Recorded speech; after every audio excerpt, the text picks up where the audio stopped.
pasar, Katy, si me escuchan bien.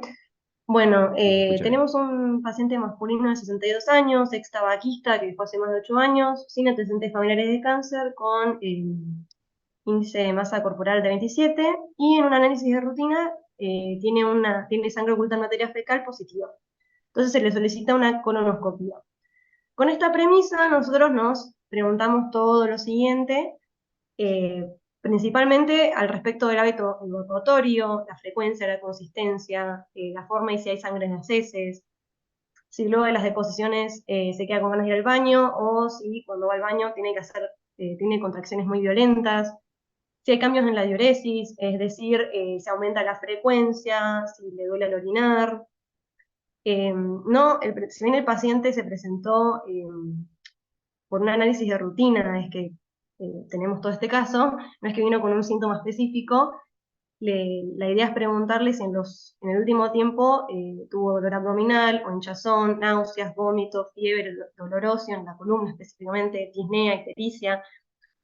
Como vamos a ver más adelante, el hábito alimentario es muy importante en la patología que vamos a ver hoy, entonces cómo es su día a día, su alimentación, si comen muchas carnes, verduras, si en el último tiempo notó pérdida de peso, si se siente más cansado, pálido, si siente que ella no hace las mismas actividades que hacía antes.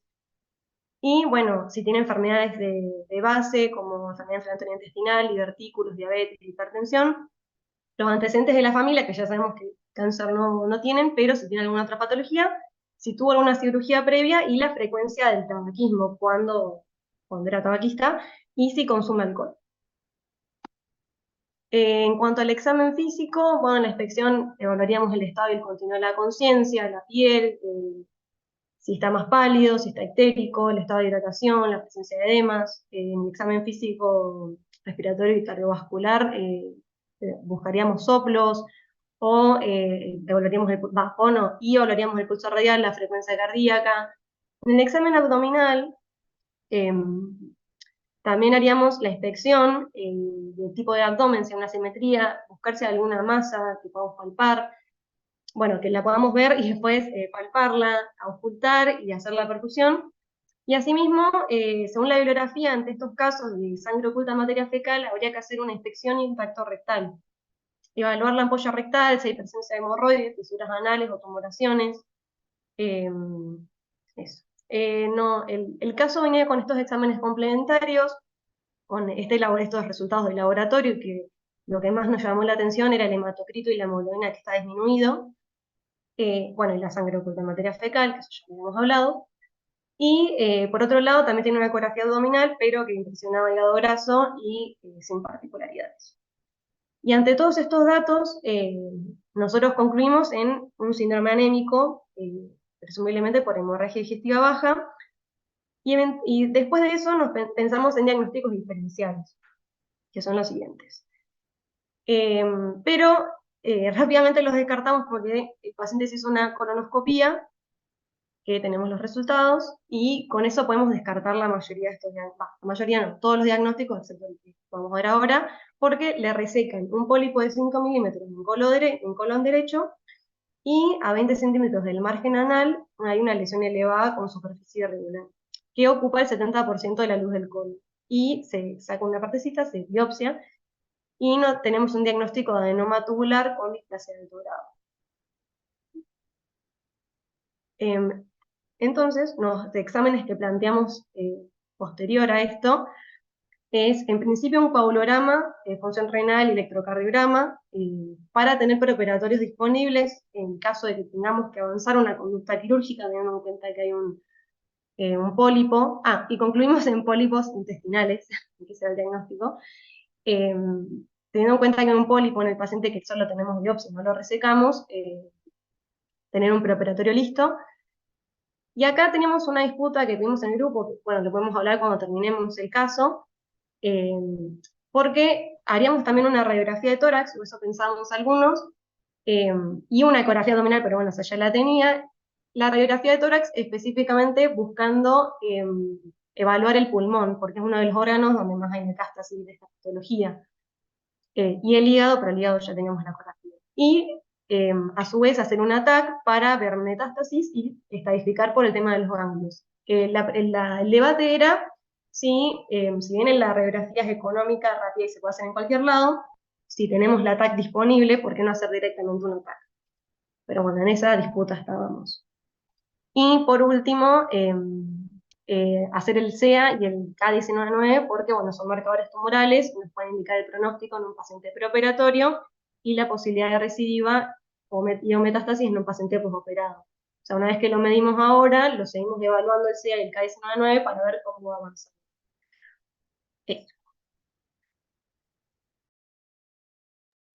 Bueno, acá también tuvimos bastante debate grupal con respecto a la conducta a seguir, porque bueno, habíamos quienes decíamos que había que hacer una polipectomía endoscópica o quirúrgica.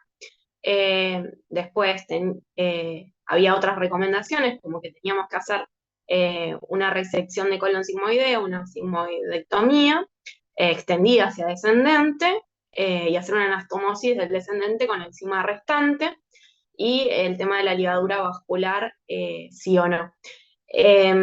Pero bueno, al final resolvimos hacer una polipectomía endoscópica o quirúrgica, lo que sea posible, eh, y evaluar a partir de eso la infiltración o no de la submucosa, para también poder hacer la respectiva estadificación, que era lo que no habíamos logrado hacer hasta ese momento, por falta de información.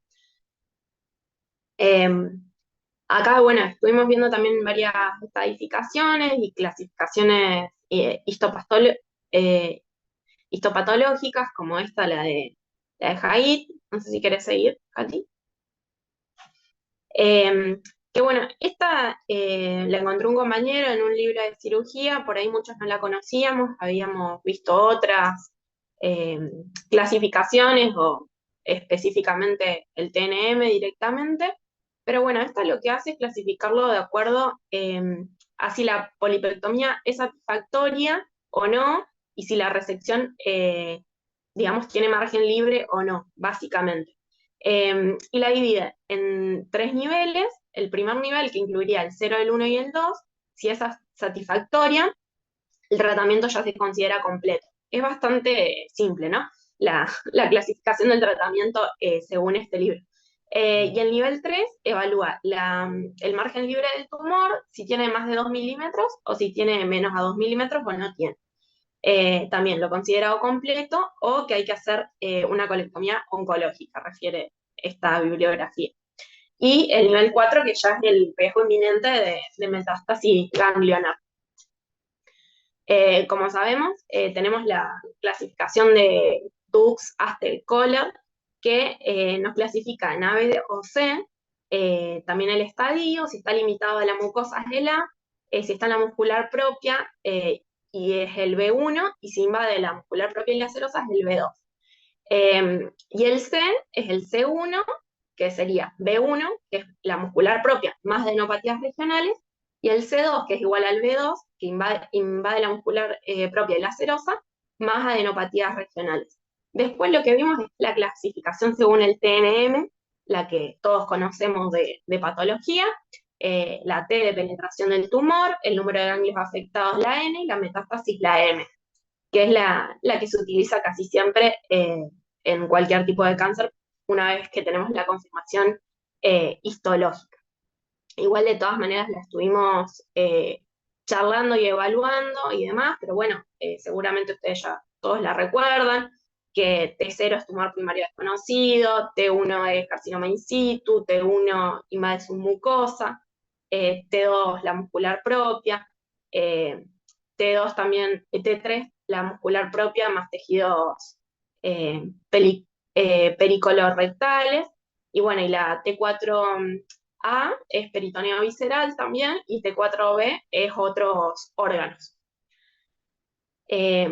Así que por ahí la pusimos ahí por si la quiere comentar algún otro grupo o demás, pero bueno, ¿quieres pasar? Bueno, después estuvimos también hablando mucho de la evolución del cáncer del tipo colónico. Tenemos, bueno, a partir del TNM y demás, tenemos la extensión local, que puede ser del tumor, la propagación por continuidad, por vía linfática o por vía venosa. Eh, no sabemos cómo va a salir, pero en el mejor de los casos, que este paciente salga todo bien, la cirugía, tengamos todos los márgenes perfectos, lo que se recomendaba es que el paciente tiene que tener una revisión en un año eh, y obviamente seguirse controlando con la videocolonoscopía y demás, siempre y cuando no haya metástasis, salga todo perfecto y la polipectomía sea realmente perfecta, digamos, y no pase nada, eso sería el mejor de los casos de nuestro paciente.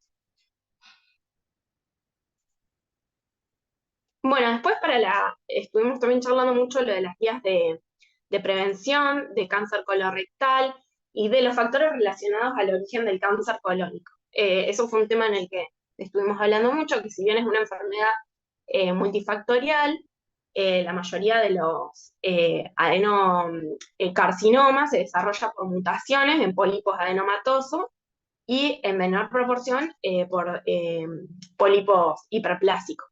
Pero bueno, para que este desarrollo se produzca tienen que pasar varias cosas, ¿no? Eh, hay varios factores a tener en cuenta, constitucionales y alimenticios, genéticos, condiciones de salud y hábitos, enfermedades inflamatorias de colon, que bueno, nuestro paciente no lo tenía, justo la enfermedad inflamatoria, pero sí por ahí tenía otra. Eh, lo que sabemos es que no tiene ningún familiar que tenga o haya tenido cáncer colorectal, digamos, la parte de genética de cáncer colorectal y poliposis, la tenemos descartada. Pero los factores alimenticios puede ser, ¿no? Que el paciente consuma muchas grasas, la mayor incidencia de cáncer de colon tiene que ver con la elevada ingesta de grasas en su alimentación. Se sugiere que hay una relación importante con la alimentación porque aumentarían la síntesis de colesterol y de los ácidos biliares. Estos estarían incrementados en la materia fecal y los metabolitos, digamos, del colesterol y los ácidos biliares lesionarían la mucosa. Y eso nos haría esa, eh, esa lesión, digamos, en la mucosa colónica, incrementaría la actividad proliferativa. Eh, Así que por ahí sería un tema a tener en cuenta, lo mismo que el consumo de micronutrientes. Y bueno, después las condiciones de salud del paciente, por lo que sabemos no es diabético, pero bueno, la obesidad sí está relacionada. Hay un incremento del 80% en los varones obesos del riesgo de tener cáncer colorectal y el consumo de tabaco también incrementa, por lo que pudimos ver, la incidencia de cáncer colorectal, siendo mayor en recto que en colon, pero bueno, también aumenta en pacientes fumadores. Lo mismo que, bueno, que el alcohol, como ya sabemos, que por lo que sabemos, este paciente no consume alcohol. Y no nos parecía importante igual nombrar las enfermedades inflamatorias de colon y los agentes medicamentosos, que también, para tener en cuenta, producen después de la polipectomía los AINES y la aspirina una reducción del 40 al 50% del cáncer colorectal. Así que por ahí también sería importante tenerlo en cuenta después de la polipectomía. Y bueno, ahí en las fotos están las guías de prevención de cáncer colorectal, por ahí si las quieren buscar, están buenas, son de fácil lectura y a nosotros nos ayudaron un montón. Y esa es la bibliografía.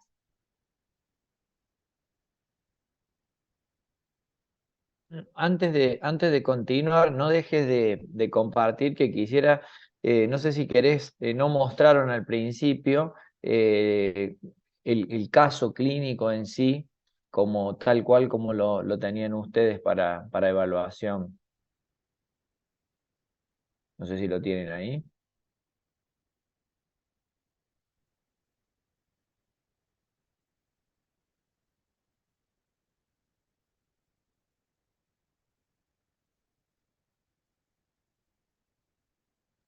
No, porque habíamos puesto un resumen directamente para no leerlo.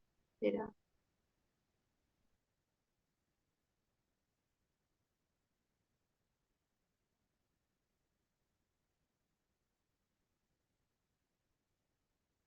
Este era el caso A, ¿verdad?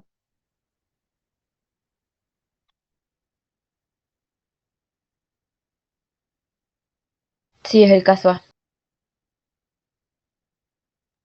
Acá yo lo tengo, profe. Ah, ¿Tenés ahí? Bueno, mostralo vos entonces, mostralo vos.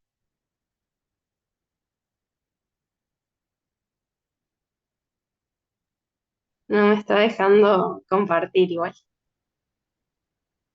No me deja compartir, profe.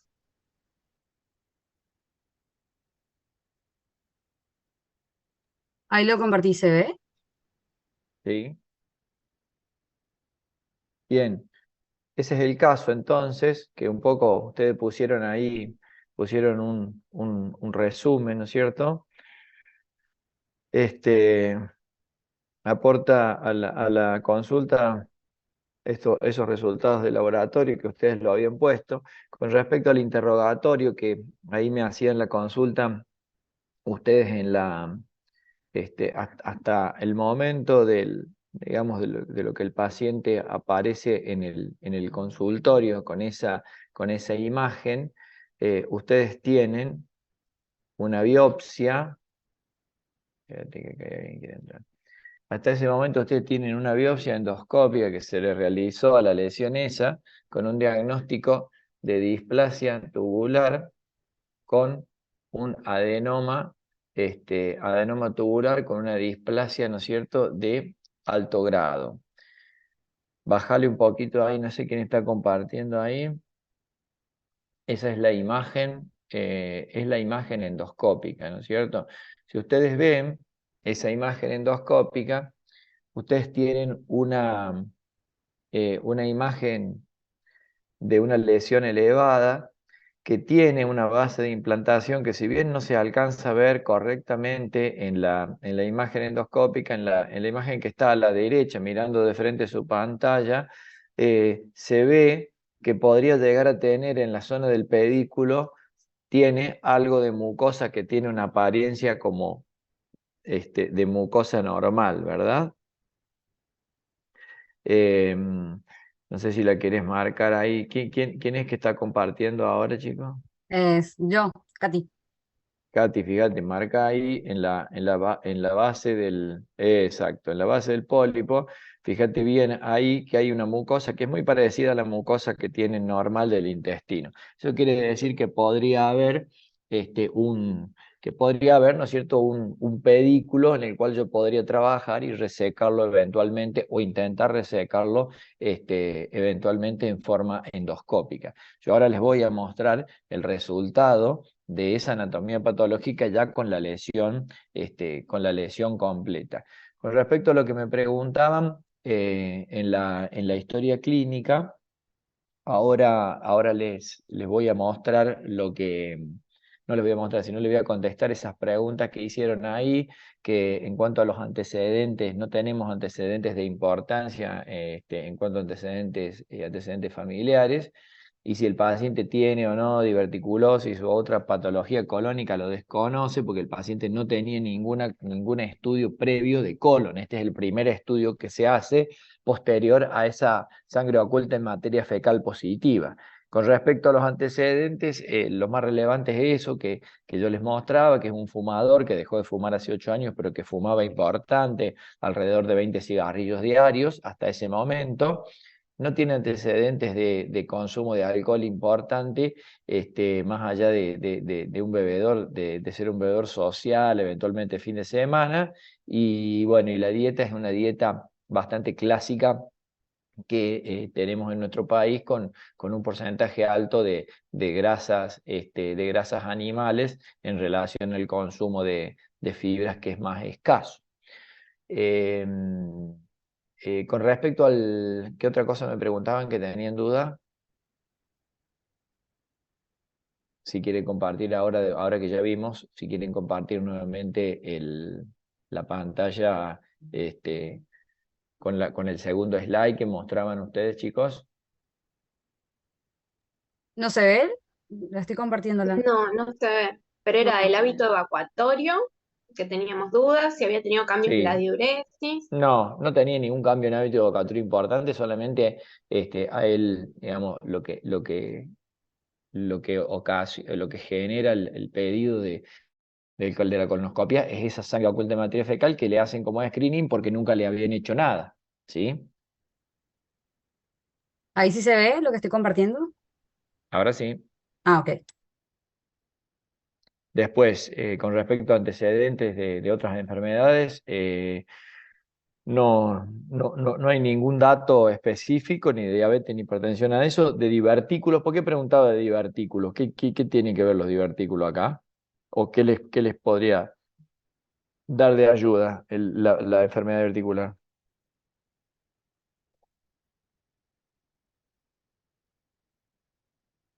Chicos, los que presentaron, ¿qué onda?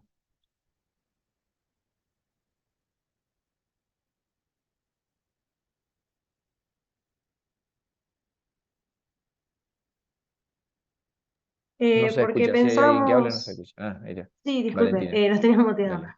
Lo pensamos porque pueden causar hemorragias, pero no sé si fue como Ah, tan bien, por el lado de la sangre oculta positiva, me decís vos. claro. Claro, Ah, bien, como bueno, está bien, está diferencial bien. después lo planteé. Sí, tal cual.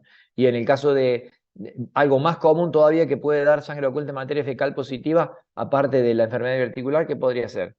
Y habíamos, por eso teníamos también una segunda discusión con hemorroides y demás, Exacto, tal que cual, teníamos una tal cual. discusión con respecto al tacto rectal también en el grupo, si sí o Una si no. discusión, ¿por qué una discusión?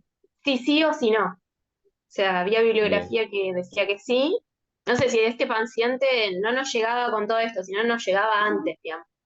Si le haríamos o Bueno, no le haríamos. suponete, claro, si le llegaba antes de la colonoscopía, antes de traerle todos estos estudios, si hubiera ido a consultar a su consultorio. Y con esta sintomatología así, ¿le hubieran hecho un tacto rectal o no? ¿Cuál era la duda de no hacerlo o de hacerlo?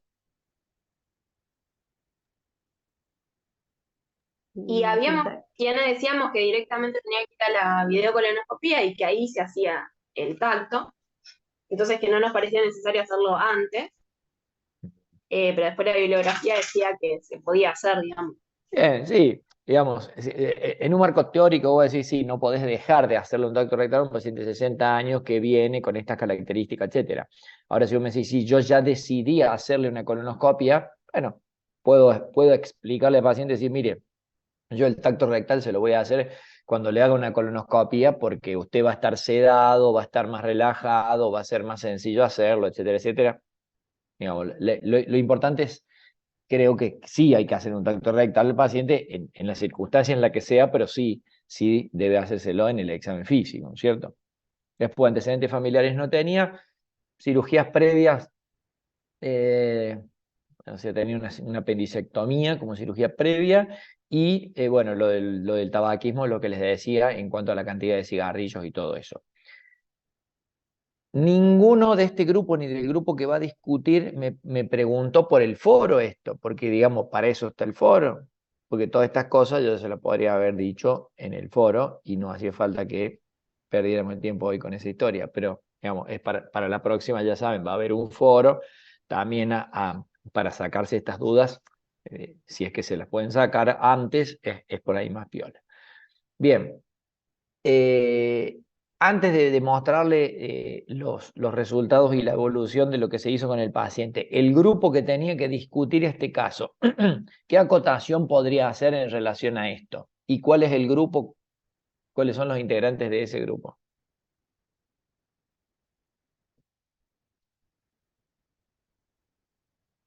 En ese grupo, junto a otros Sí, compañeros y compañeras, dale.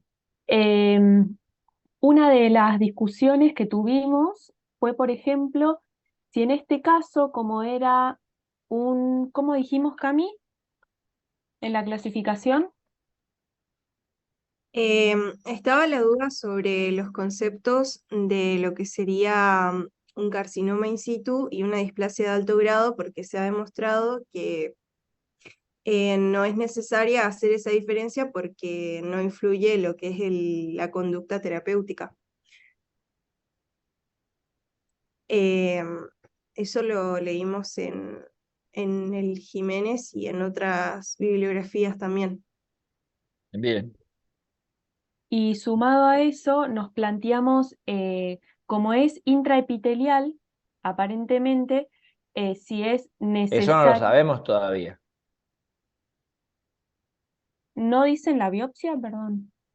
La biopsia dice que tiene un adenoma velloso con displasia de alto grado, pero es una Tubular. biopsia endoscópica de la lesión, no es la lesión completa, Ah, ¿bien? bien. Sí, justamente esa duda teníamos sobre cuál era la invasión, o sea, en cuanto a si había pasado lámina propia o no.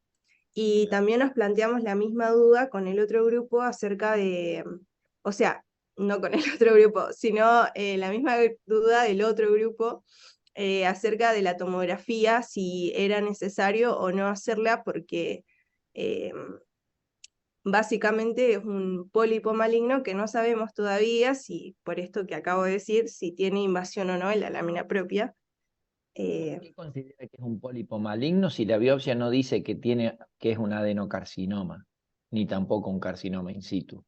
Dice que es un adenoma velloso con displasia de alto grado.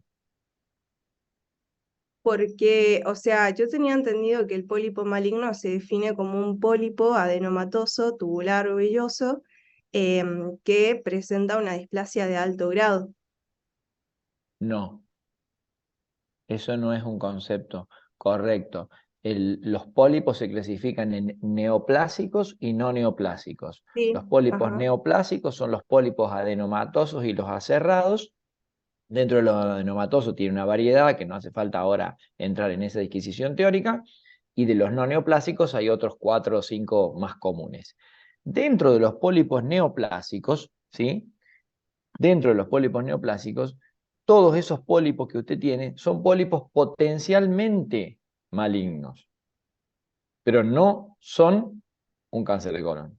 Son pólipos que si usted los deja con el correr del tiempo y con algunas circunstancias extras, externas, a veces al paciente o propias genéticas del paciente, etcétera, etcétera, van a desarrollar un cáncer, ¿sí? Pero otro concepto es el pólipo cáncer, que es un pólipo que dentro del pólipo usted tiene un adenocarcinoma. Eso tiene otra característica y tiene otro tipo de manejo terapéutico. Y ahí los que presentan el caso lo muestran muy bien, porque cuando hay un pólipo cáncer se usa mucho esa clasificación de Haggit que muestran los chicos ahí, ¿sí? Pero hasta ahora usted no tiene una certeza de que eso es un cáncer. Tiene el aspecto endoscópico de ser un pólipo no demasiado, digamos, benévolo por la superficie que tiene, por la característica, el sangrado, bla, bla, bla, y porque la biopsia endoscópica le da un adenoma velloso con displasia de alto grado, y la biopsia endoscópica es un sector de eso, ¿no es cierto?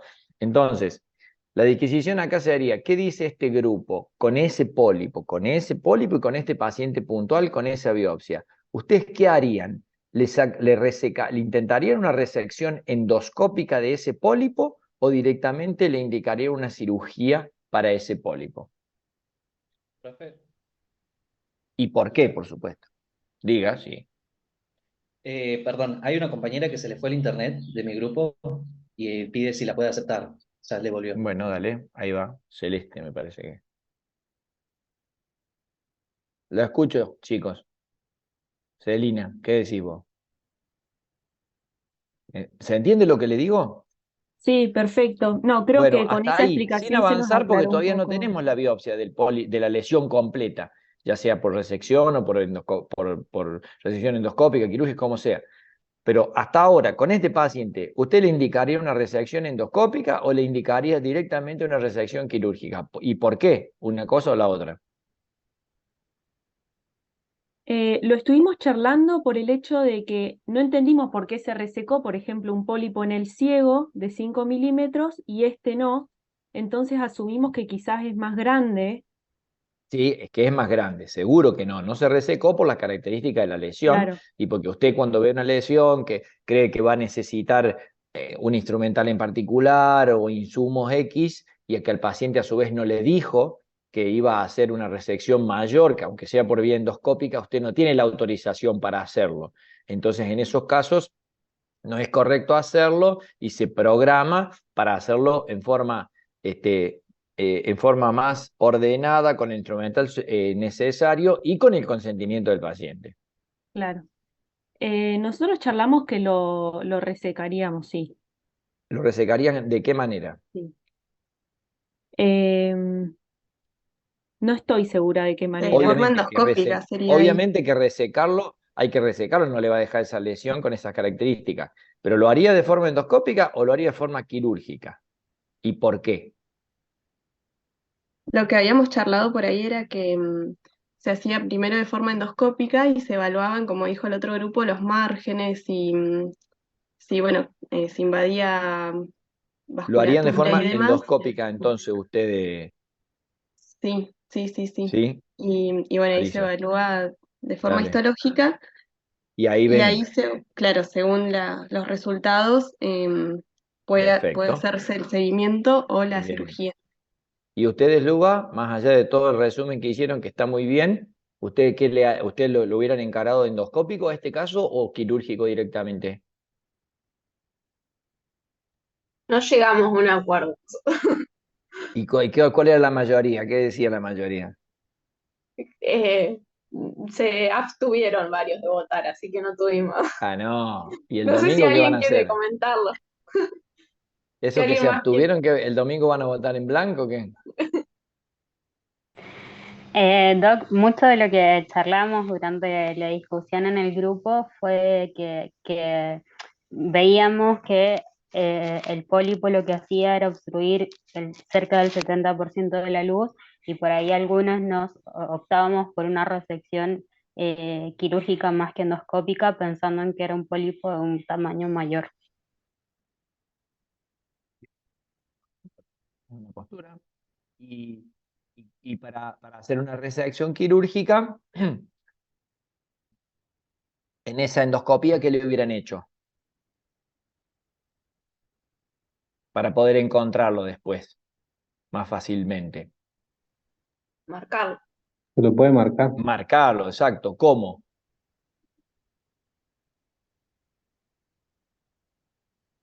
Ahí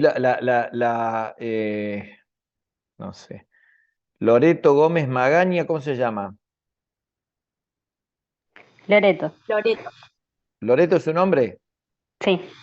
Bueno, Loreto, ¿usted cómo lo hubiera marcado? Porque usted dice que le haría quirúrgico. Porque después no lo encuentra si no. ¿Me entiende?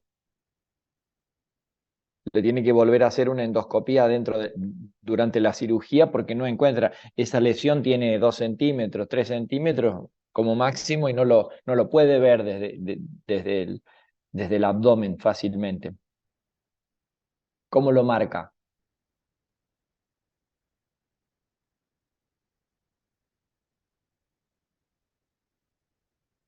A ver, Luba, decile, vos viste varias marcaciones.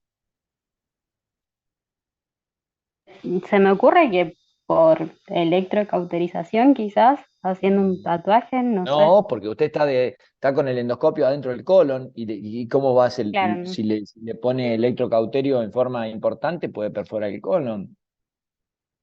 No. ¿Usted, Katy, qué dice? ¿Cómo le marca? No recuerdo cuál era como un tinte que le colocaban, ¿Y pero no eso? recuerdo el nombre. Claro, eso. Era Tiene como un Así por es. nombre. debajo del pólipo y era como tipo azul y le colocaban la luz y Muy bien. Muy bien. Eso es lo que es. Se llama Tiene un tatuaje. nombre. Y se hace con tinta china, ¿sí? Es un tatuaje y se hace con tinta china. Y es de color azul, ¿sí? Lo que dice que porque vos inyectás en la pared del colon y eso sí después lo ves desde afuera.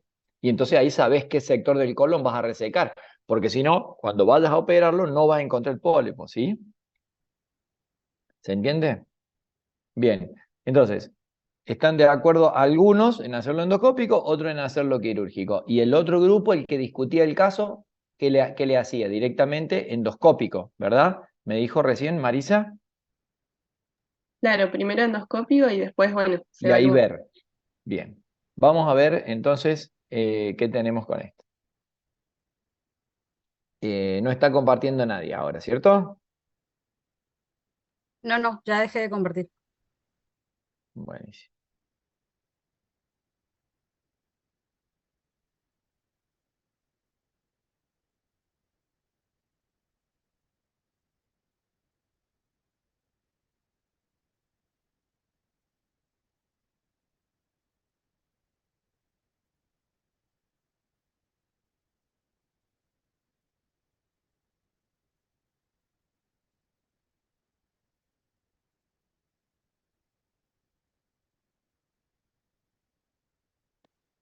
Bueno, buenísimo.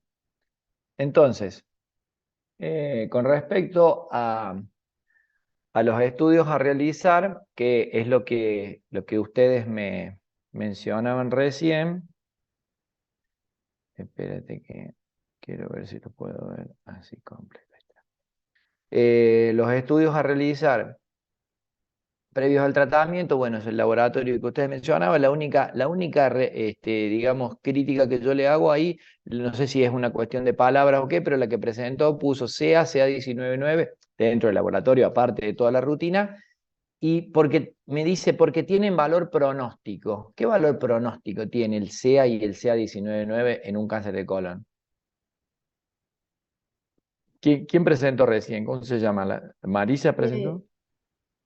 Yo, No, Valentina. ¿Qué valor pronóstico? ¿Qué quiere decir con valor pronóstico del CA o del CA199? lo que yo le he entendido de la bibliografía era que lo medíamos para después, una vez que empecemos tratamiento, veamos Sí. para evaluar después, pero en el momento no te va a decir nada del pronóstico. Bueno, pero eso no es pronóstico, eso no tiene nada que ver Claro. con el pronóstico. ¿Me entiende? O Sí. sea, usted le hace un CA, un CA199, está perfecto, se lo hace antes del tratamiento, si se puede, si no fue un hallazgo o no se operó en agudo. Después de resecar el tumor, supongamos que es un cáncer de colon, usted tiene un parámetro para ver si esos marcadores bajaron o no, y con el seguimiento en el tiempo, los marcadores le pueden indicar una recidiva local o la aparición de una metástasis. ¿Se entiende? Pero no tiene nada que ver con el pronóstico. No quiere decir que si usted tiene un CA199 normal, tiene buen pronóstico, y si es alto, tiene mal pronóstico. No. Sí, entendí. Profe, Elegí mal las palabras. Exactamente. Bien. profe, No, es para que quede claro, ¿no? Nada más. Decime, perdón, Santiago. quería aportar algo ahí. El tema de la palabra pronóstico está porque, bueno, en el libro, en el Michans, te dice que valores de esos marcadores tumorales muy elevados en el preoperatorio se asocian a un peor pronóstico. No hay mucha Pero bibliografía, no hay mucha bibliografía actualizada que apoye ese concepto. está bien. No lo tomaría, no lo tomaría como tal. Bueno, entonces, acá está la discusión, vía endoscópica o vía quirúrgica, que es un poco la discusión y el planteo que se presentó en cada uno de ustedes, y está muy bien. Esta es la colonoscopia completa de la imagen. Fíjense la lesión, que es una lesión que tiene una cabeza grande de pólipo, pero tiene, de alguna manera, un pedículo que tiene una mucosa que aparenta normal. Acá donde le marco. ¿Ustedes lo están viendo, lo que yo le marco ahí? A ver cómo es la cuestión del... Sí, se ve, profe. Se ve. Se ve su mouse, profe. Acá está, mira. Toma, mira, tengo un láser, la verdad. Esto, acá. ¿Sí? Entonces ahí lo inyectamos con una sustancia que se usa para esto, para separar el pólipo o la lesión de la mucosa, y lo resecamos en forma completa por un tejido que va macroscópicamente, parece sano. Lo agarramos con un dispositivo que viene para eso y lo rescatamos para la biopsia. Y en el lugar en donde se hizo la mucosectomía se coloca un clip, que esto tiene una seguridad de cerrar la mucosa por un lado y por otro lado ayuda a la hemostasia. Así que esta es la imagen de la endoscopía, esa es la imagen del pólipo que ya está extraído, y dice así, el informe de anatomía patológica dice, una formación polipoide gigante de 4 centímetros de diámetro que se trata de un adenoma velloso con displasia de alto grado, en el cual se aprecia una zona de adenocarcinoma moderadamente diferenciado que invade la muscular de la mucosa, llegando a la submucosa en área del cuello del pólipo, tipo Haggit 2. Vieron que ustedes mostraron ahí la clasificación de Haggit. Bueno, era un Haggit 2, un pólipo con un adenocarcinoma con un Haggit 2. Bueno, lesión quirúrgica, la anatomía patológica. Y ahí, ¿qué hago con este hombre? ¿Qué le digo? Control, imagen, o sea, tomografía, estadificación eventualmente, para ver si hay alguna metástasis a distancia, control, marcadores tumorales, control cada 3 meses con endoscopía inicialmente, marcadores tumorales, de acuerdo a los resultados, avanzar con tratamiento quirúrgico. O no, completar con la tomografía y hacerle una colectomía de la zona en donde estaba el pólipo porque era un cáncer. La colectomía puede ser convencional, laparoscópica, como yo esté capacitado para hacerla. ¿Qué hago con este individuo? ¿Qué opinan?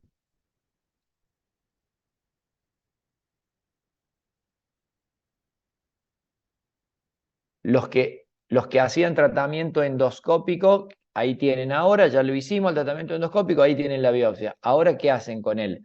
¿Lo esperan y lo controlan o le hacen un tratamiento quirúrgico más resectivo, convencional o laparoscópico para terminar el tratamiento en este momento?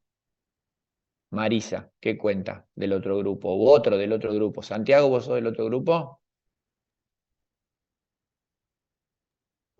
Soy del grupo que expone, profe. Del grupo que expone. Bueno, no, del otro grupo, aparte de Marisa, ¿quién está?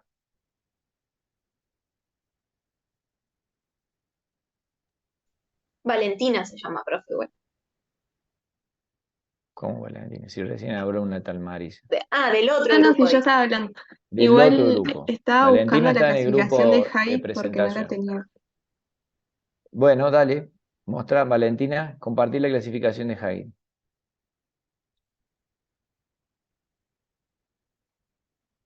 Vamos, que vamos a terminar a las 10 de la noche, ¿no?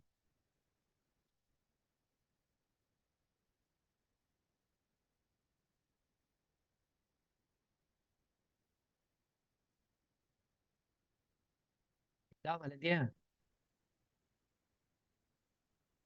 La clasificación de Haid, eso, ahí. Ahí la tiene Marisa. ¿Quién otro está en el grupo de Marisa? ¿Quién más está? ¿Hay algún conocido ahí? Joaquín, ¿dónde estás vos? Yo estoy en el que expone también. Ah, bueno, están todos del otro lado.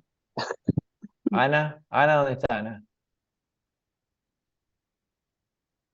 Bueno, No profe, ahí está. teniendo en cuenta que es nivel También 2, es de que había dicho.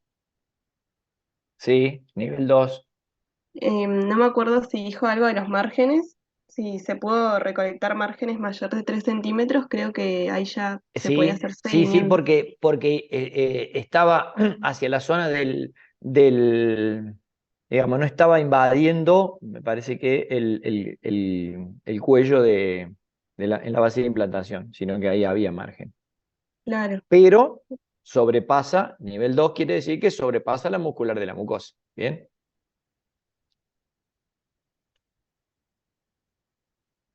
bien. ¿Qué haría el grupo que presentó? A ver, Joaquín, ¿qué haces vos? ¿Lo controlás o lo operás?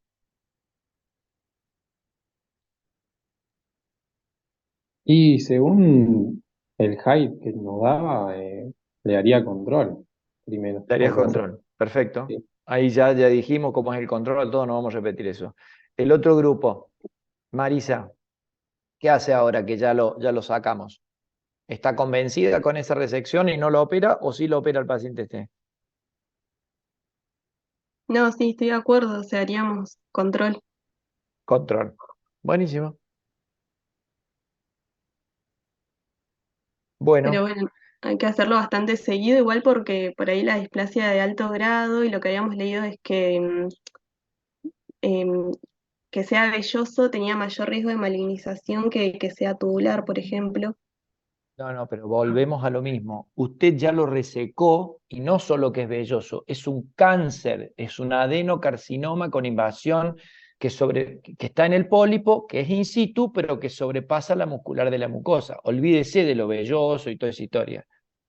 Estamos Claro, es hablando verdad, de ya un... está identificado, es verdad. Exacto, exacto. O sea, lo Bien, bien, velloso, bien. todo lo que quiera, es para controles posteriores, a ver si hay otro pólipo en otro lado, pero esto es un pólipo con un cáncer, ¿sí? Con un cáncer in situ. Bien, entonces sí, los controles, eso está todo estipulado, no vamos a repetir eso porque está en todas las guías, eso lo pueden leer ustedes. Bien, no sé, Ariel, si andas por ahí, ¿qué te parece si querés hacer algún comentario de esto? Acá estoy. No, estuve escuchando todos los aportes, los análisis que han hecho, está muy bien. Por ahí la clave está en concentrarse en los datos que le da el doctor. Una y otra vez el doctor fue comentando que era un cáncer. Entonces, estar atentos a eso, para no volver a repetir las mismas dudas que tenían al principio, antes de tener los datos. Pues después está todo muy bien. Los felicito. Lindo caso, Mario. Lindo caso. Sí, hay una cosa que dice Ariel que es muy importante. No perder de vista que se trata de un cáncer de colon, que si bien está curado localmente con esa resección, porque tiene el margen ese que ustedes muestran de la clasificación de Haggard, es muy importante la clasificación de Haggard cuando es un cáncer en un pólipo.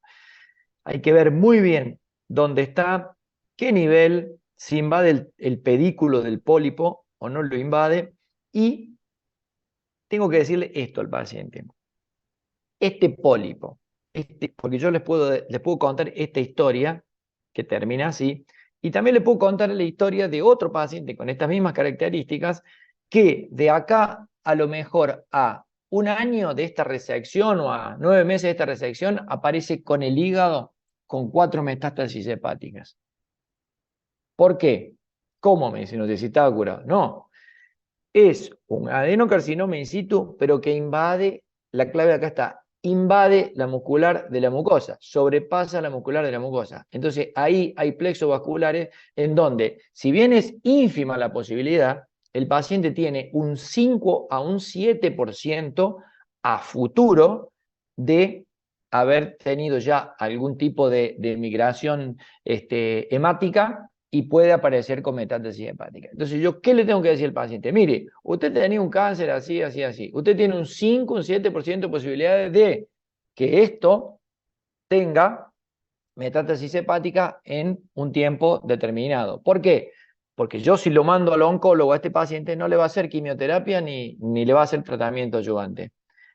Entonces, el paciente lo tiene que tener claro. Es decir, eso es una. Y otra es, con los riesgos que significa, hacer una colectomía izquierda sacando todos los ganglios. ¿Por qué? Porque si el paciente, a pesar de tener un HAGI2, es un adenocarcinoma in situ, puede tener ganglios positivos. Y si tiene ganglios positivos, el paciente tiene ya un N1, un N2, depende de la cantidad de ganglios que tenga, y tiene indicado tratamiento quimioterapia adyuvante posterior. ¿Bien? Entonces, eso yo se lo tengo que aclarar al paciente. ¿Por qué? Porque si no, el paciente puede venir de acá a 6 meses con metástasis hepática y me dice, pero usted me dijo que yo estaba curado.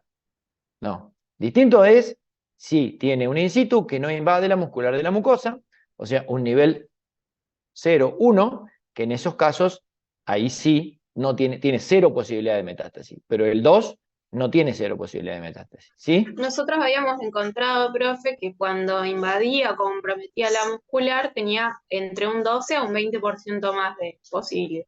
Bueno, sí, son No sé distintos, si eso es correcto, es medio específico, pero no.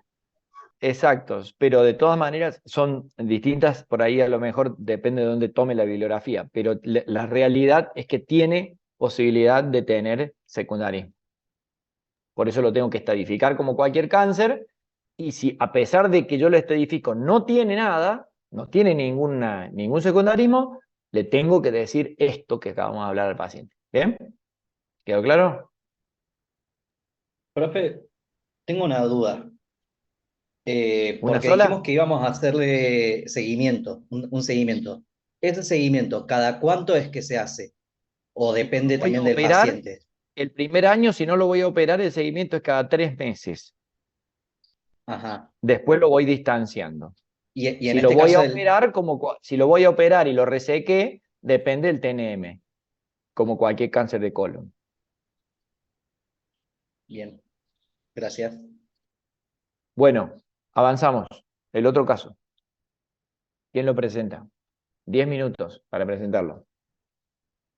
El caso de una paciente mujer de 63 años con antecedentes de diabetes tipo 1, hipertensión arterial e hipotiroidismo, que consulta en forma ambulatoria con síntomas urinarios bajos de disuria y poliquiuria. Se trata en forma empírica por una sospecha de infección urinaria con cefalexina vía oral por 7 días, la cual tiene mejora. Una semana después vuelve a consultar por síntomas de infección del tracto urinario y relata esta vez orina oscura, febrícula, que fue contestada a la consulta, y se le hace un sedimento urinario donde tiene signos de infección urinaria y el cultivo da positivo para Escherichia coli y Pseudomonas.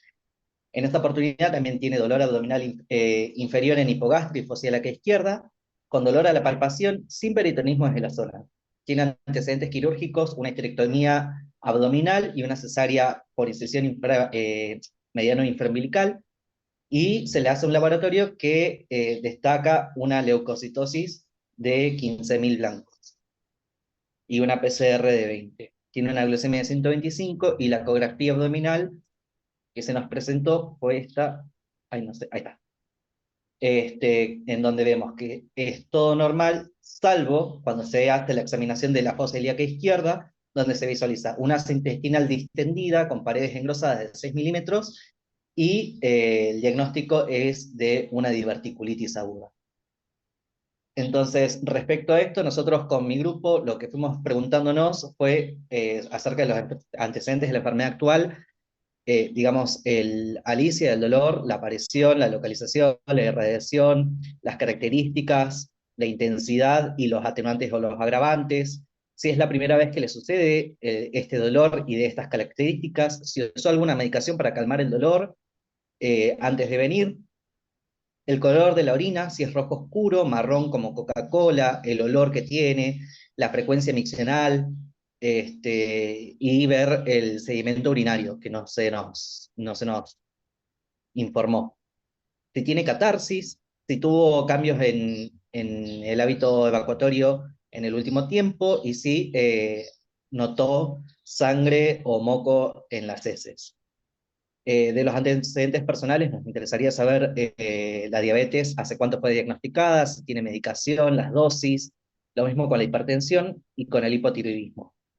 Si tiene antecedentes de infecciones urinarias a repetición, si tiene los sedimentos urinarios previos, si tuvo alguna instrumentación de la vía urinaria previa,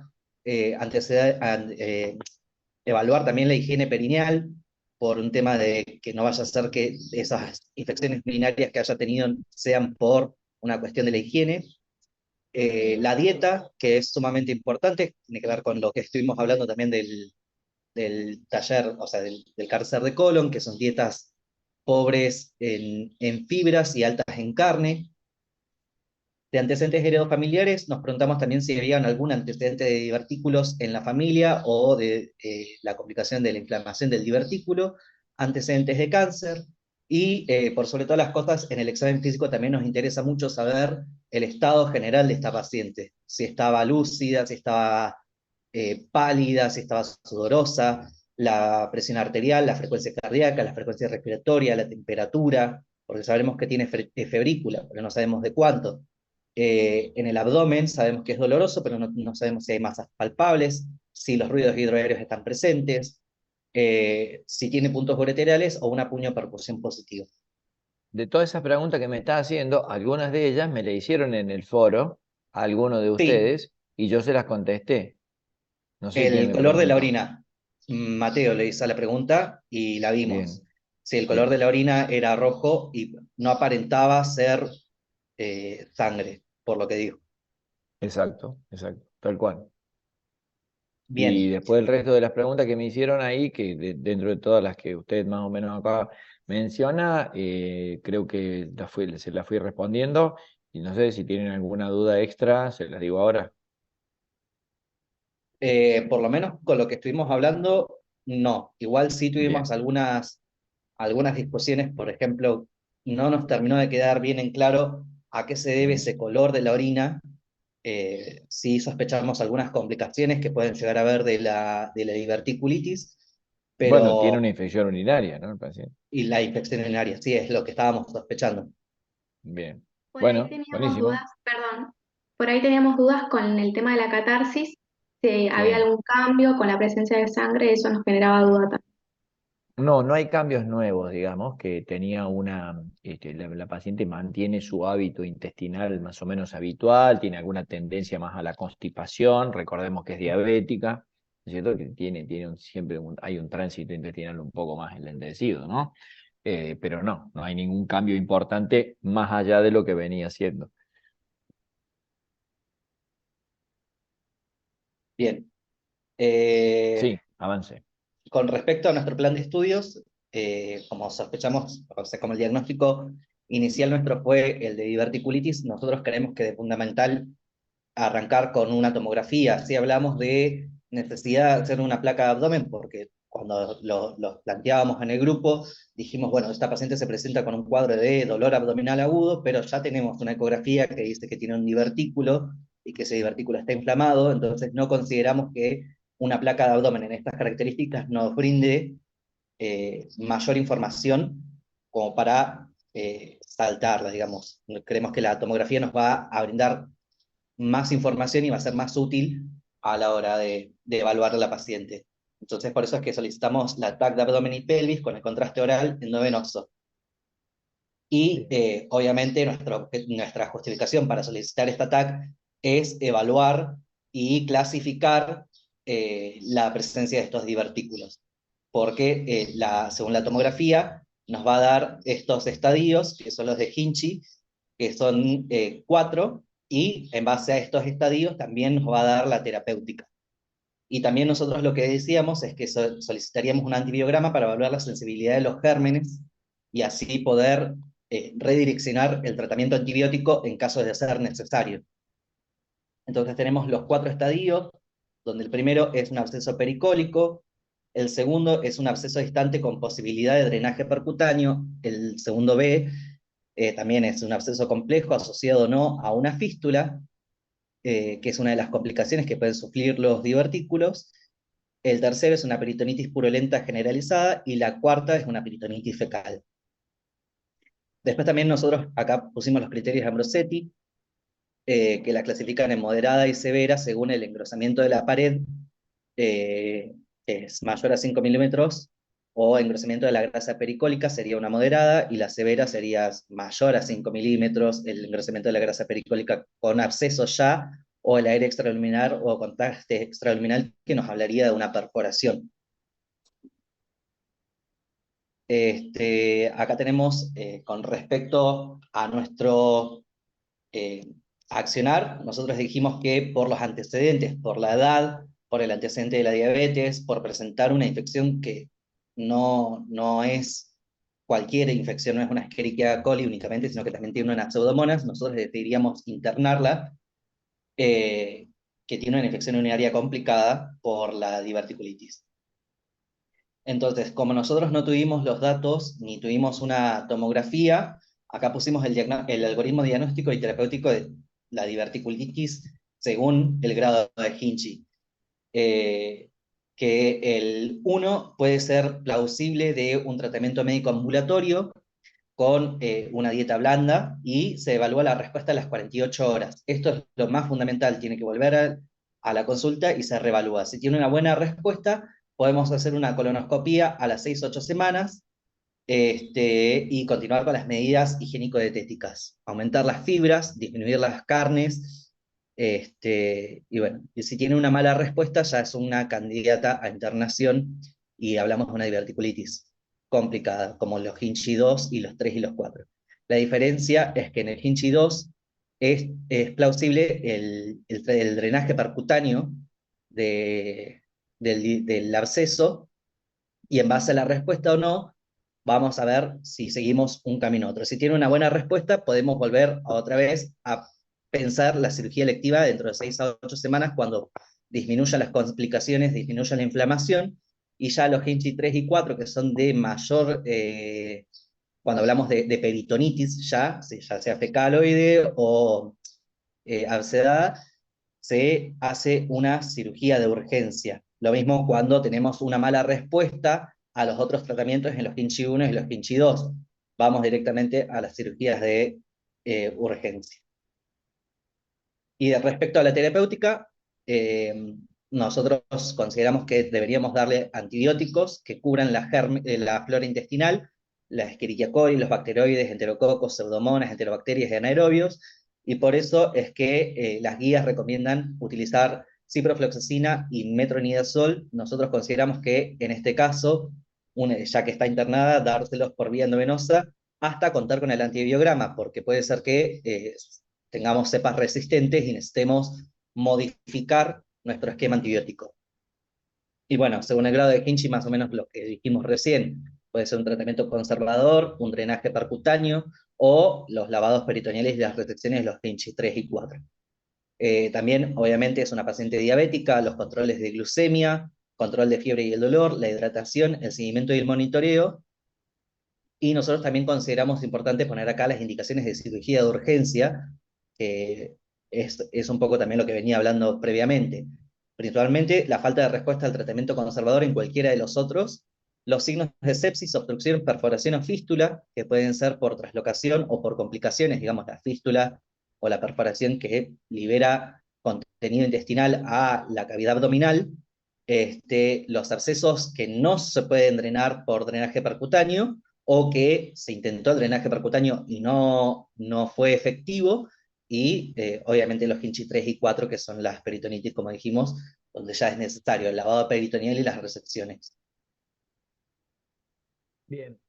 Bien, y nosotros acá consideramos después también, como para después del episodio agudo, la necesidad de la colonoscopía después de las 6 semanas para evaluar todo el tracto gastrointestinal, y no lo pusimos en el comienzo porque está contraindicada en un episodio de diverticulitis aguda como el que presenta la paciente, porque la diverticulitis aguda, si nosotros hacemos una colonoscopía, corremos el riesgo de perforarlo y generar más mal todavía.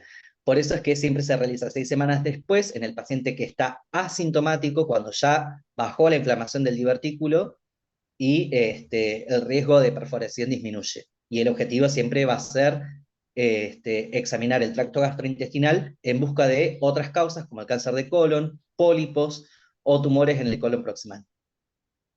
Y ahí sí, ahora sí. Esta es la bibliografía que nosotros utilizamos. Y en esta paciente, puntualmente, digamos que es la paciente la cual nosotros nos trae el caso, ustedes con ella harían un tratamiento quirúrgico de urgencia, ¿qué consideran? Nosotros esto lo charlamos mucho. Primero dijimos que, bueno, la íbamos a internar por eso que dijimos de los antecedentes, de la infección que Ustedes la tiene internarían a la una... paciente inicialmente. Inicialmente. Después nosotros haríamos la tomografía para evaluar contra qué grado de Hinchi estamos, porque la paciente no presenta peritonismo en la zona. Sí tiene un dolor a la palpación, pero no tiene peritonismo. Entonces nos habla de que puede ser que no esté perforada, y nosotros también dentro de acá, de las preguntas que hacíamos, por eso es que nosotros consultábamos acerca de los ruidos hidroaéreos. Bueno, acá nos faltó agregar el tema del timpanismo. La paciente tiene ruido aéreo, tiene tránsito intestinal, con un tránsito irregular, pero lo tiene, ¿verdad? y tiene un abdomen relativamente blando, con una molestia, dolor, así a la palpación profunda en la zona de la fosa ilíaca izquierda. No es tan fácil porque una paciente que tiene cirugía previa, la cicatriz, sobrepeso, etcétera, y no es tan fácil palpar una masa en esa zona, ¿no? Pero bueno, Ujú.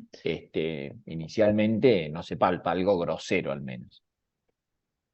Claro, es que esa fue nuestra suposición, como no tuvimos tampoco los datos, y acá lo que nos dice no tiene como clínica de tener una perforación o una peritonitis, sí tiene un dolor, habría que ver las características de este dolor, pero Las características son un dolor nosotros, continuo ahí en esa zona, y que es un dolor que lo ha tenido en otras oportunidades, la infección urinaria, y claramente dice dolor de palpación sin peritonismo. ujú. Entonces nosotros por el momento optaríamos una conducta expectante porque no tiene indicaciones de cirugía hasta no tener la Pero tomografía. le pondrían tratamiento médico. Sí, el tratamiento médico de hidratación y el tratamiento de la ciprofloxacina con el Y le metronidazol. harían, y le harían como un estudio inicial. ¿Qué tipo de estudio al internarla? Y la TAC que habíamos dicho, profe, La que era TAC de lo que nos abdomen. quedaba ¿Qué tomografía le piden? Ahí está, tomografía computada de abdomen y pelvis, Bien. Con para contraste evaluar, oral y endovenoso. sí. Bien. ¿Para qué le Nosotros sirve el contraste? para evaluar ¿Para qué le sirve el el, contraste? ¿Para qué le sirve el contraste oral en ella a ustedes?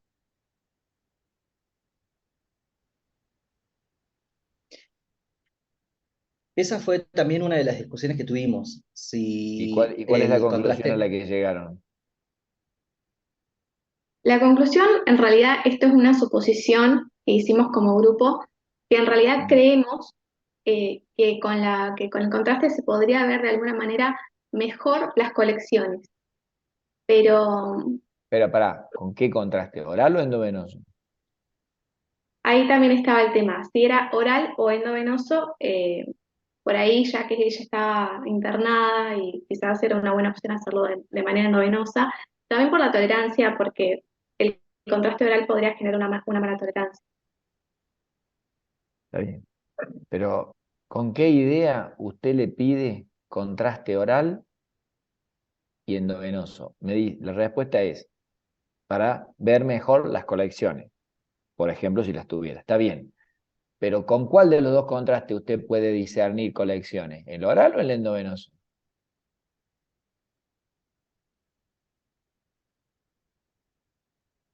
¿No lo leyeron ahí, no? no, eso no. Bueno, léanlo. Pero habitualmente el contraste endovenoso se usa, está bien pedirle contraste endovenoso, tiene mucha utilidad. Una de ellas es para, para discernir más fácilmente si hay colecciones pericolónicas o de cualquier lugar. El contraste oral, ¿por qué se lo piden entonces? O sea, porque ustedes se lo pidieron. en Una este cosa, o sea, caso, yo le estoy preguntando esto porque ustedes me ponen ahí, solicito tal abdomen, contraste oral endovenoso. ¿Para qué? bueno, en ese caso también hay otras complicaciones que creo que es posible sospecharlas en esta paciente, como una posible fístula colovesical. Bueno, está En bien, ese podría caso podríamos sospechar. ver el ¿Y contraste, digamos, cómo? Podría ver el como, contraste, ¿qué quiere decir? o sea, digamos, en esa comunicación fistulosa podría ir Sí. el contraste. También en una, Usted dice que con el contraste oral podría pintarse un trayecto fistuloso con la vejiga si lo hubiera. así es. Además, hay otras complicaciones, como habíamos hablado de una perforación, aunque en la clínica no hay sospecha de perforación, pero si lo hubiera, Bien, también podría bien, haber un derrame de contraste, suponiendo, ¿no? bien. En Libre en el abdomen. así es. Bien. ¿Sabe con qué frecuencia usted puede ver que se pinte una fístula con la vejiga a través de un divertículo que haya hecho una fístula, por ejemplo, dándole contraste oral? No, desconozco eso. Bien. y sabe con qué frecuencia usted puede llegar a ver o no ver, sino a poder confirmar una perforación de un divertículo dándole contraste oral. Desconozco esa estadística. No, no es una estadística, es una cosa que lo podría Bueno, leer en digamos, algún por lo lugar. menos ese concepto imagenológico, No. ¿Alguien lo sabe de los 47? No le voy a decir un porcentaje, pero es alto, bajo, ¿qué les parece? ¿Vieron alguna vez en toda la cursada de todos los pacientes que vieron de cirugía a algún paciente que le dieron de tomar contraste y se vio que un divertículo estaba perforado y goteaba contraste dentro del abdomen? Yo nunca lo vi, profe. No. ¿Alguien lo vio de los 47? No. No. No. Entonces eso ya le está diciendo que no es tan factible de verlo de esa manera, ¿no? Pero bueno, después mírenlo, pero no, es muy Igual, poco probable. profe, en los que están en los que siempre estudiamos nosotros de la Sociedad de Cirugía Argentina, te da el porcentaje de fístula que es menos del 14% que se podía llegar a ver, o sea, menos. La otra, no sé el porcentaje. ¿Cómo? ¿Qué dice Katy? No le entiendo. Hábleme en español, Katy, ¿eh? Que usted preguntó por el porcentaje según Sí. las TAC, y eso está en No, los pero yo le artículos. pregunté, a ver, Katy, yo te pregunté, ¿qué porcentaje de fístula se puede ver con el contraste oral? No es qué Ah, ok, porcentaje de ok. diverticulitis hace una fístula. Ah, bien, ¿Entiendes? entendí Bien, cualquiera. Está bien. bien. Bueno, vamos. El grupo que tiene que discutir el caso, ¿están de acuerdo completamente? ¿Qué me pueden decir? ¿Quién está en el otro grupo?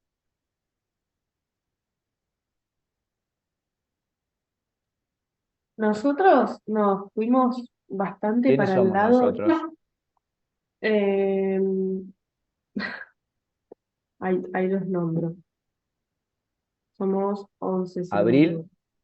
Sí, ¿Y quién más? Abril, Per Sandoval, Luna, Stefania Roth, Tami Sproul, Bien. María Pérez ¿Y qué dicen Kelly. ustedes, Abril? Somos más, ¿eh? Nosotros nos fuimos más para el lado de, o sea, estamos de acuerdo con lo que presentó este grupo, Sí. pero en base a la situs a repetición y en base a la sintomatología actual de la paciente, nos fuimos más al lado del desarrollo de una fístula. ¿De una Uno de los fístula de qué datos, tipo? colovesical. Bien. No, uno de los datos que por ahí nos hubiese gustado saber era si tenía Sí. neumaturia, que por ahí era No la lo... relataba, al menos no la Ah, relataba como un síntoma. Viste que la neumaturia es un síntoma bastante característico que el sí, paciente muchas veces te lo relata y te lo dice. Es una paciente lúcida, digamos, que interpreta muy bien la sintomatología. Cuando vos le preguntás, responde bien todo, pero no relataba neumaturia. ok.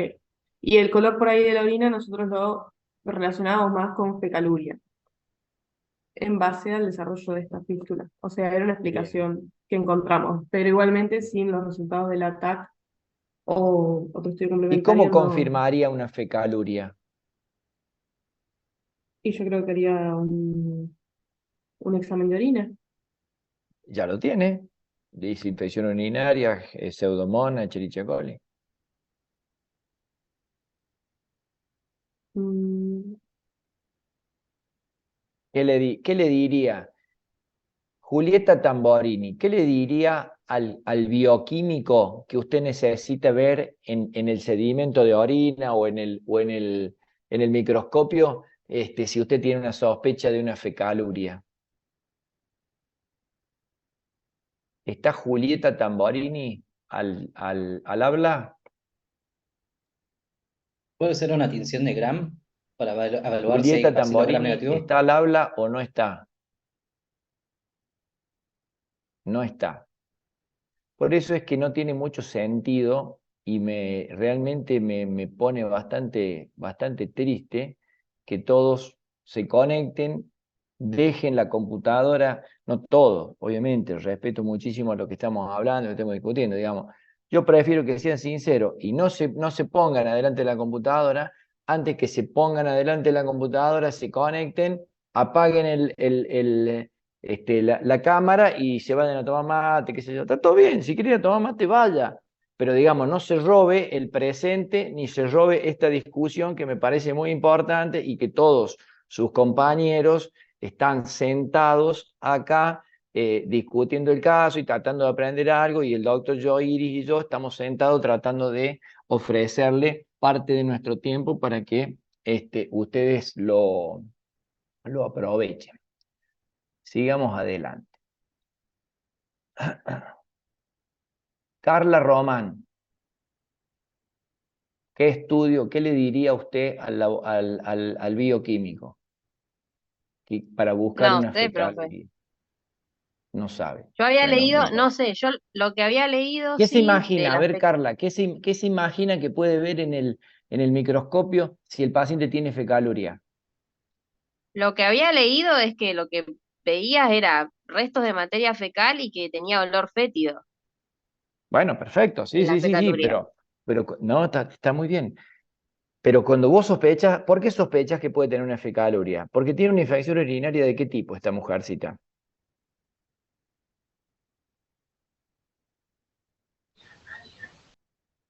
Eh, ¿Es común que una polimicrobiana.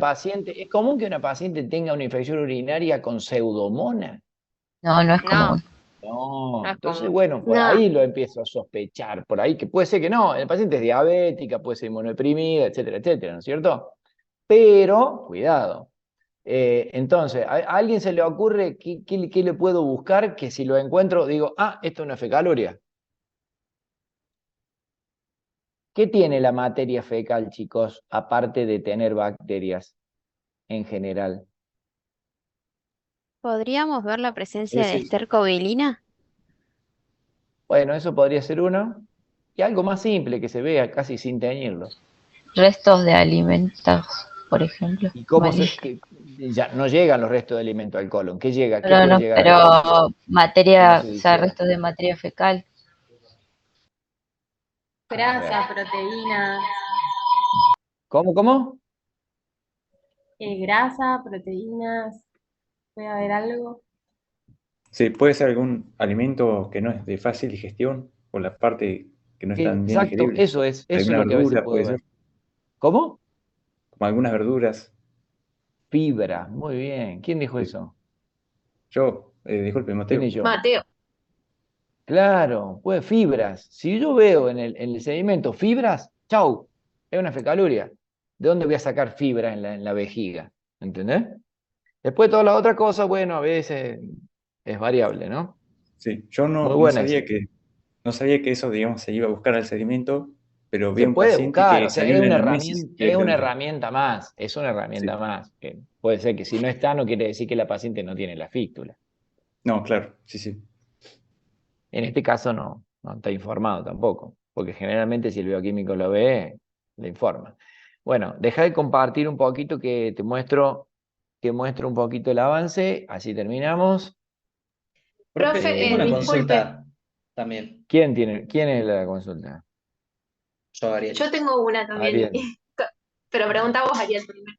Dale, Ariel, a ver. Sí, una de las discusiones que tuvimos dentro del grupo, porque también sospechamos también la fístula colovesical, es que algunas bibliografías dicen que para evaluar como primera instancia la fístula colovesical se usa la citoscopía.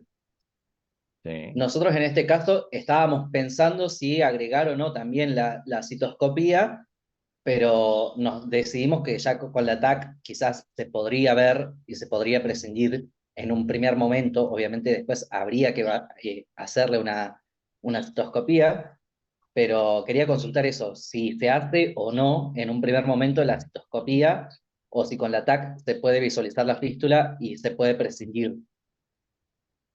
Se puede hacer una citoscopía si usted, digamos, considera, o sea, no quiere decir que hay un porcentaje de casos que se aproxima inclusive hasta el 30 o más del 30%, en donde usted no va a ver el orificio en la vejiga. podría llegar a ver algún sitio, algo inflamado la mucosa de la vejiga, pero no quiere decir que va a haber el orificio. No es algo categórico. ¿Hay algún estudio que se le ocurre a alguno de ustedes que podría yo hacerle, aparte de la tomografía, que me puede servir digamos, ser un poco más, acercarme un poco más al diagnóstico, no de una fístula, sino de una enfermedad diverticular complicada?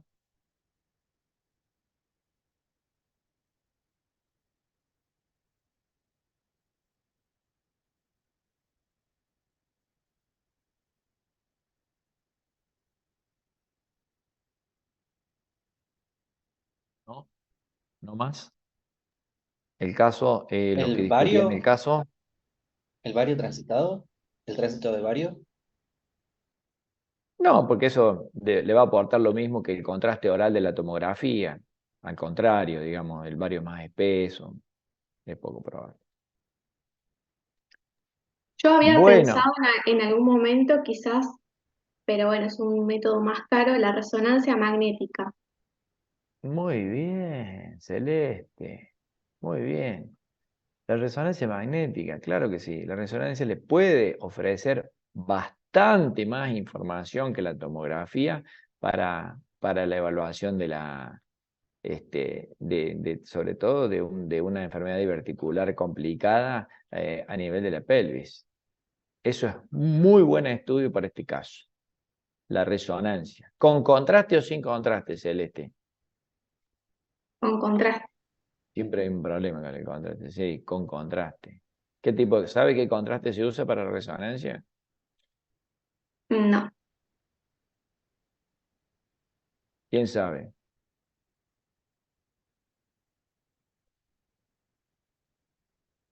¿Quién sabe qué contraste se puede usar para la resonancia, chicos?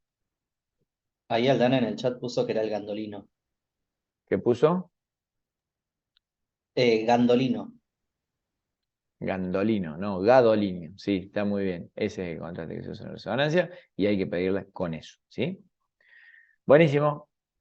Ariel, ¿qué opina Ariel? Si querés hacerle alguna consideración y si no, avanzamos.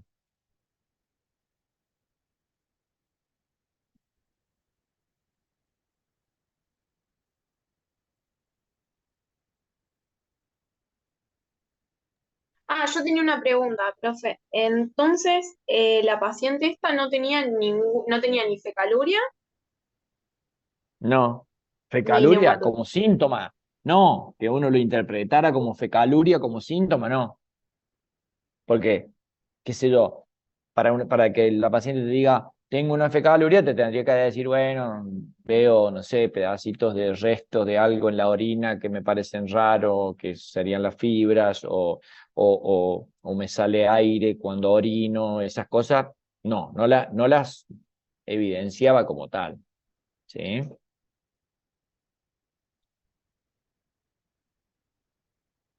Bien.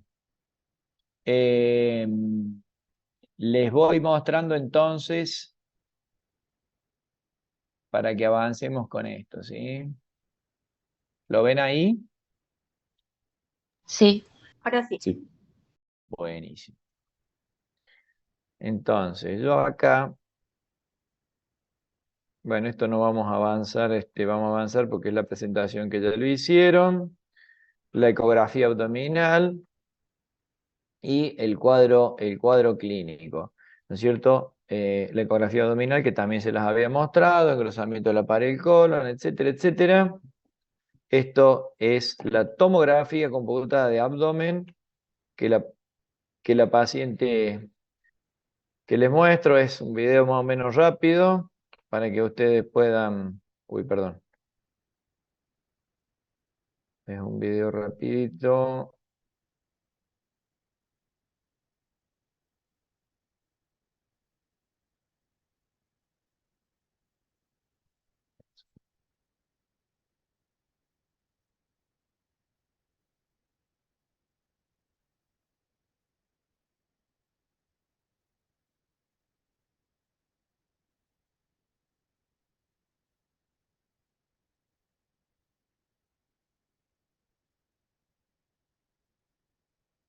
esa es una de las partes de la tomografía que por ahí tiene más trascendencia. No sé si lo alcanzan a ver.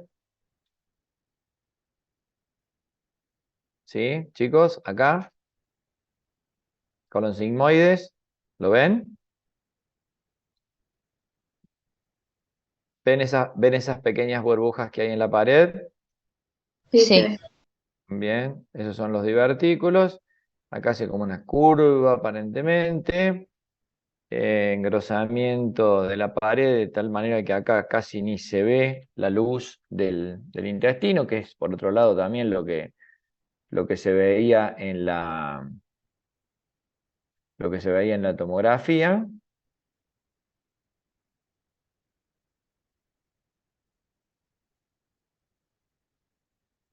¿Para qué quiero sacar este aparato?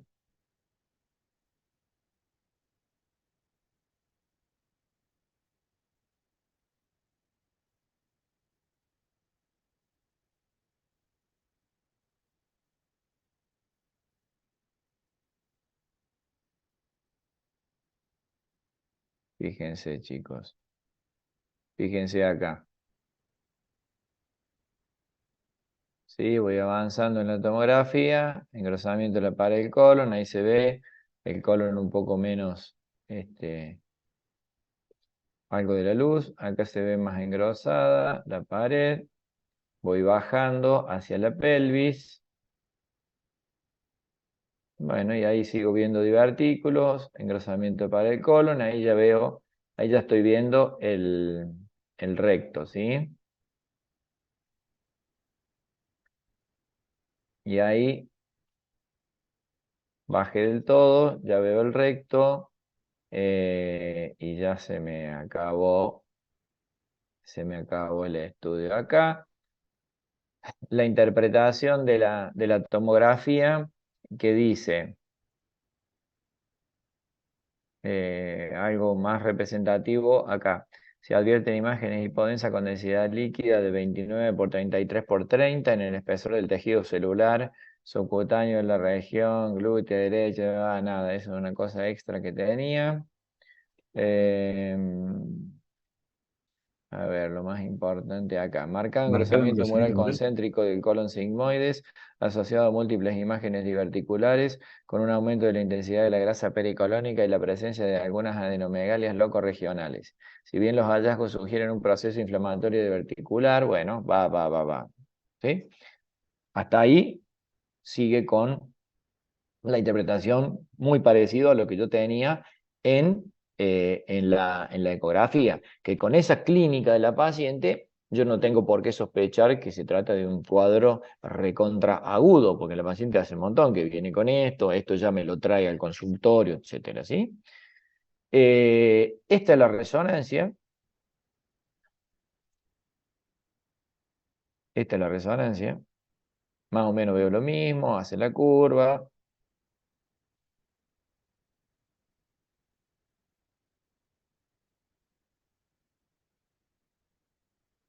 Fíjense, voy avanzando. Ahí veo el colon ya, veo algo de luz en el colon, no sé si lo alcanzan a ver. La luz, ya se ve la luz, se ve engrosamiento de la pared, ahí se alcanzan a ver algunos divertículos y acá se la curva el colon sigmoides. Avanzo un poquito más, sigue viendo esa gran asa apoyada en la zona de la pelvis.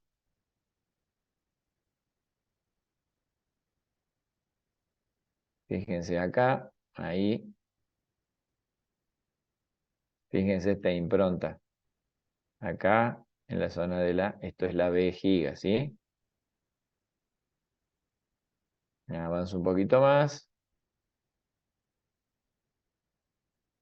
Y ahí, bueno, ya me voy hacia abajo. Esto es un perfil del mismo estudio, un corte coronal. Fíjense.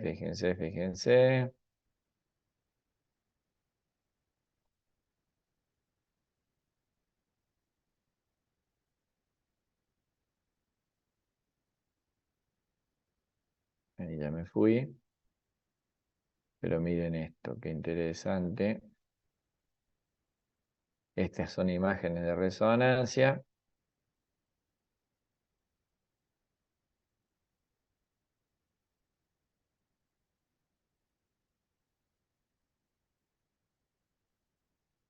Miren acá cómo da la vuelta, con todo el proceso ahí más inflamatorio.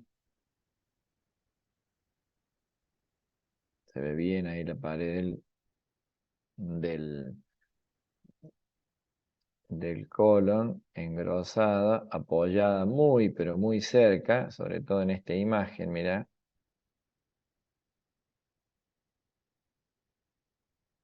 Se lo ve como bastante cerca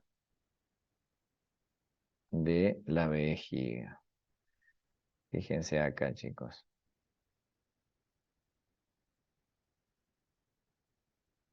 Prácticamente fundido el colon, acá, aplastando la vejiga, el cono vesical derecho. Ahí hay una zona que podría ser algo sospechoso. Después, bueno, ya más abajo se empieza la vejiga a acomodar.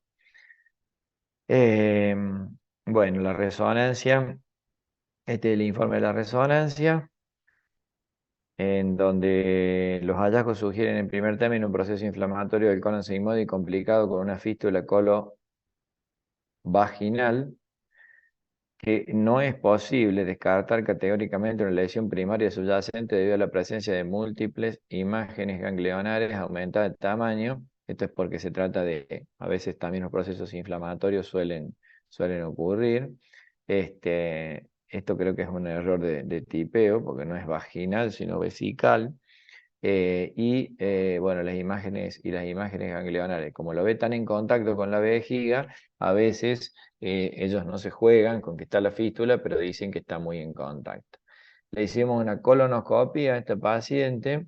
¿Por qué? Porque no se trata de un cuadro agudo, no estamos hablando de una diverticulitis, estamos hablando de un proceso inflamatorio crónico. Por eso la paciente tiene poco dolor, no está febril, no está séptica, etcétera, etcétera. En ese caso, se puede hacer una colonoscopia. ¿Qué hicimos con la colonoscopia? Avanzamos hasta los 40 centímetros y no pudimos progresar por una estenosis que asumimos como diverticular porque no vimos una tumoración en la mucosa ni en la luz. Vimos bastante edema ahí en la zona, se biopsió esa zona que después dio negativa y algunos divertículos de boca ancha que estaban entre los 25 y los 40 centímetros del ano. Entonces nos sospechamos estenosis verticular, bueno, y nada más. Seguimos con el estudio de la paciente y en este caso nosotros decidimos hacer una cirugía en forma programada. La cirugía programada para resecar el sector afectado. ¿Por qué? Porque la paciente tenía una de las patologías que tiene una indicación indiscutida de cirugía para tratar la enfermedad diverticular complicada, que es la fístula colovesical. Si yo tuviera esta paciente sin esas infecciones urinarias, sin la fístula evidenciada o muy sospechada, y con un tránsito intestinal normal, solamente, digamos, podría evaluar la posibilidad de seguirla en seguimiento, en tratamiento. Ahora bien, en este caso, la paciente tenía un trastorno claro de la luz intestinal. Le hago una colonoscopia y no puedo avanzar más allá de los 40 centímetros. Eso quiere decir, pues si yo no paso con el endoscopio que tiene 35 milímetros, es una estenosis indiscutida. Entonces le resecamos y finalmente fue un tumor diverticular con una fístula colovesical. Se cierra la fístula en este caso, se le deja una sonda vesical durante 12 días hasta que eso cicatrice. Se hizo una anastomosis terminal y bueno, y dio eso, que era simplemente un tumor diverticular. No había ningún tipo de malignidad y las adenopatías eran secundarias al proceso, ¿sí? Así que bueno, nada. Le comento así rápidamente, porque bueno, ya para no hacerlo tan largo, el tema de la resolución. Así que nada, los escucho. Díganme ustedes qué ¿Y opinan. anduvo bien después, profe? Sí, anduvo muy bien. Es una paciente que, nada, anda por la vida. Hace 1 año y medio más o menos que se operó. Una paciente diabética, tiene sus otras historias, pero la verdad que anduvo bien. Como resumen, y algo importante del caso es, digamos, hay patología en la cual la enfermedad diverticular no tiene discusión que tiene indicación de cirugía, y esa patología son la estenosis diverticular y las fístulas de cualquier tipo. Esta era una colovesical, que es la más común, pero puede ser fístula con el delgado, fístula con la vagina, con otro sector del intestino.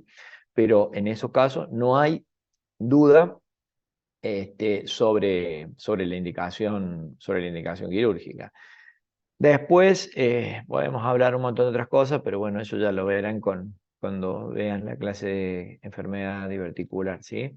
Ya que la indicación de cirugía para la enfermedad diverticular, etcétera, que bueno, se trata de otro tema que no viene el caso para el taller y para este caso en particular. Hoy, entre hoy y mañana, seguramente el doctor Joy va a subir algún caso nuevo, 2 casitos más, para que con la misma metodología, estimo yo, vamos a trabajarlo el viernes de la semana que viene. ¿Quieren preguntarme algo más? La misma dinámica, ¿no, Doc? Los grupos y con Sí, Entonces dale. hacemos, en el caso de recién, tomografía y después la resonancia, o Sí, hacemos la resonancia. si yo con esa ecografía, digamos, en este caso se hizo la resonancia porque se sospechaba la fístula, y bueno, también podríamos haberle hecho, como algún compañero dijo, una una citoscopía, pero a veces se pide, a veces no. Lo que no me acuerdo si en este caso lo hicimos, creo que no, al menos no lo tengo documentado. Y la resonancia se hace porque ante la fuerte sospecha de una fístula es mucho más fácil, que es lo que lo que le decía yo a Celeste, poder ver una fístula con una resonancia con contraste que con la tomografía.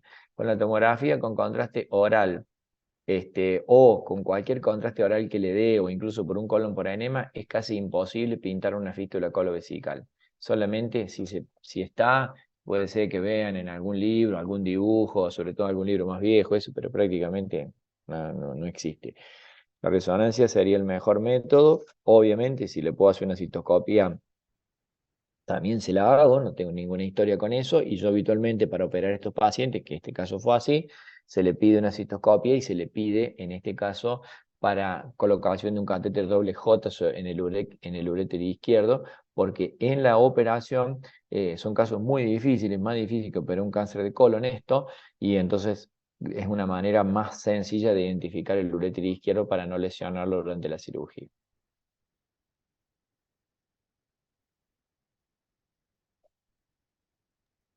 Profe, yo tenía una duda. Diga. ¿El colon por enema se usa? Porque decía que tenía ¿Para qué? para la fístula, porque tenía una eficacia alrededor del Es 80%. muy poco probable que usted, es lo que le decía recién, poco probable que pueda pintar una fístula con un colon por enema, una fístula colovesical. Ya se usa cada vez menos el colon por enema porque, digamos, combina usted la colonoscopia con la resonancia y, bueno, si no tiene otra alternativa, se puede hacer un colon por enema, pero que se vaya a pintar la fístula a través de un colon por enema es casi mágico. Bien, Sí va a gracias. haber con el colon por enema va a haber la estenosis, si la estenosis es larga, con una estrechez concéntrica o no, irregular, etcétera, y le puede hacer sospechar si es más diverticular o neoplásica. Pero, digamos, nada más que una interpretación de la imagen. Yo tengo otra consulta.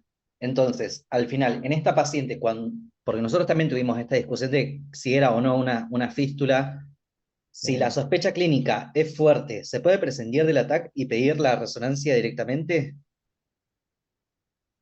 Sí, claro. Porque usted Ok, lo que no puede dejar de pedir es una colonoscopia. porque puede ser Sí, sí, sí. que tenga un cáncer y se lo esté pasando y la estrategia en la cirugía puede llegar a ser distinta. Nada más, pero sí, podría ser una resonancia de abdomen y pelvis con contraste que le va a dar el mismo rédito que en la tomografía. Esto se lo muestro porque yo tenía los dos estudios hechos y bueno, simplemente por una cuestión académica, pero no necesariamente tiene que ver las dos cosas.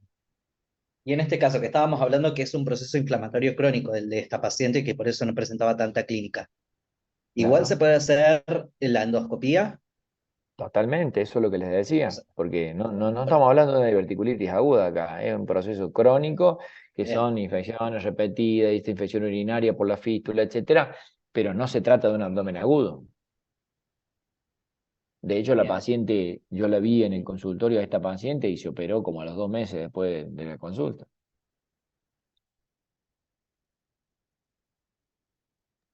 Perfecto, entonces la diferencia venía por ese lado, por las características del dolor, que Sí, no estaba muy inquieta donde, ni nada de eso. exacto, donde no está indicado hacer una colonoscopia es cuando vos sospechás que hay una diverticulitis aguda en curso, y ahí no, ahí sí estoy de acuerdo en que no, porque no corresponde, ¿no?